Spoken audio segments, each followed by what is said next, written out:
Hello there, Star Wars fans. This is Turntable to the Dark Side, coming to you on behalf of RebelScum.com. And today we're going to be talking about the brand new, and by new I mean reissue, R2-D2 Vintage Collection figure. This bad boy, I think originally came out in 2017 as part of the Last Jedi Force Link figure series, I believe. And then it was re-released in 2019 on an actual Vintage Collection card back. So this is the reissue of the reissue, I suppose. And the 2019 version is dirty. And as you can see here, R2 is so fresh and so clean.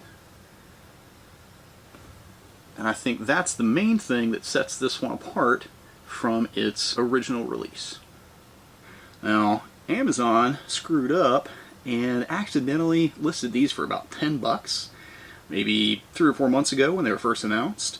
So, of course, being someone who buys one to keep in the packaging and one to open, I jumped on that deal and got both of these bad boys for $20. So, I've already opened up the other one here, which we will use to demo here in just a second. And then here is the figure itself. So we got R2 and all his Vintage Collection glory here. God, this is really a cool figure, and by far the best paint deco of any R2 figure that I have in my collection. Now, if you have one that looks better than this, please let me know in the comments. I'd love to pick it up, because this one looks great. So, for comparison's sake, I think this one is the most recent otherwise.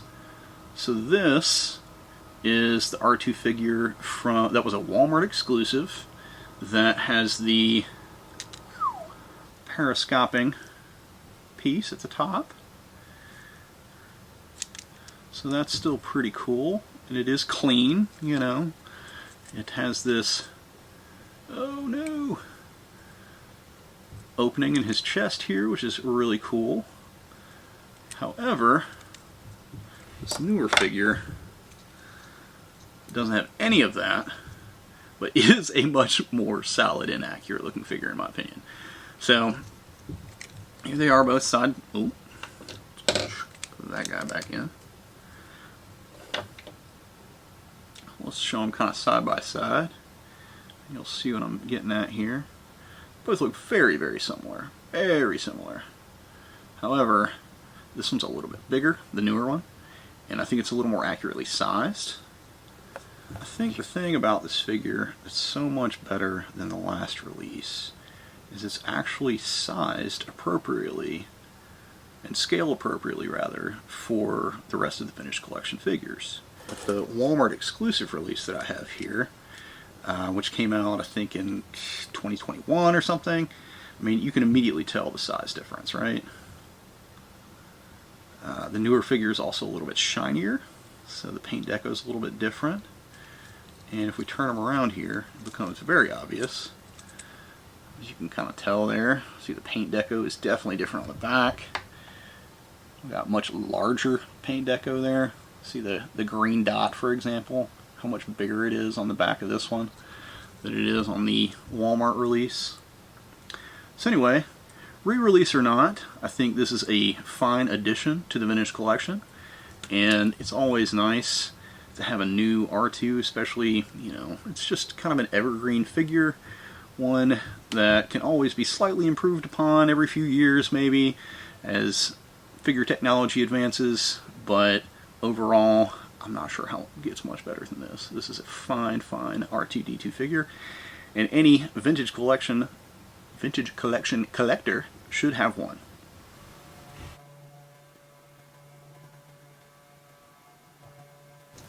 So the one thing the older figure has going for it is it does have some pretty neat little features here that the new one doesn't, but again, that's not really the point of the new figure.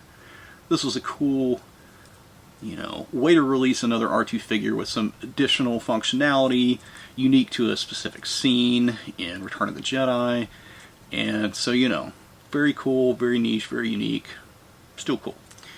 This guy is your go-to everyday R2 doing stuff. The prime example of R2 in the vintage collection moving forward. And frankly, I'm not really sure how they can top this. They might be able to add some different functionality features to it. I mean, it does, you know, just spins its head. The bottom leg comes off, you know, but nothing crazy. You just pop it right back in. I mean, it has the same, you know, I think 8 POA.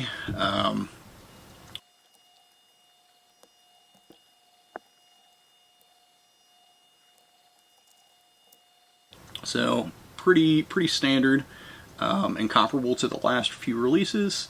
But again, the thing that really sets this guy apart is just how detailed of a figure it is.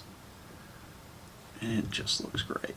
So anyway, let me know in the comments the first toy photo that you want to take with this figure. Who are you going to put with it? Is it going to be Luke? Is it going to be Rey?